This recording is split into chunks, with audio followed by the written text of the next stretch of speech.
எப்பா ஒரு happy news. இன்னைக்கு தான் சம்பளம் கிடைச்சு. கிடைச்ச உடனே அந்த மார்த்தான சைடு போனானா அப்ப டக்குன்னு ஒரு சைடு கிரௌடா இருந்துச்சு. நானும் என்னடா போய் பாக்கேன், ஒரு நேரத்துல 3 சென்ட். ஆமா, அடிச்சு புடிச்சு வாங்கிருக்கேன்ப்பா. இப்படி ஒரு பிள்ளைய பெக்கணும்டா. 3 சென்ட்? ஆமா 3 சென்ட். எங்க பக்கம் மார்த்தாண்டத்துல வாங்கிட்டு வந்தேன்ப்பா. அப்படியா? ஆமா. இரு இல்ல தம்பி, அபி இங்க வா வா வா அபி. அண்ணன் 3 செட் வாங்கிட்டவல நீ என்னல செய்யிட்டு இருக்காங்க, நொட்டிட்டு கிடக்கா. எனக்கு ஒரு 1.5 சென்ட் எழுதி மார்த்தாண்டா.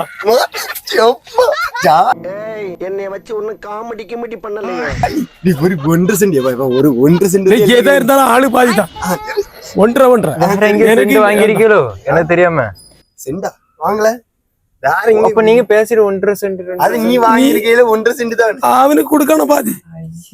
நான் வாங்க பேக்க தரகா. என்ன நீங்க போதல நான் வாங்குது. கேஸ் இல்லாத ஃபாக் பர்ஃப்யூம் பாடி ஸ்ப்ரே. இது சீக்கிரமா வெளியாகாது, நிலைச்சிருக்கும். சென்ட் வாங்கிருக்காரு. நானும் 3 சென்ட் வாங்கிட்டேன். நீங்க புடுங்கின சென்ட்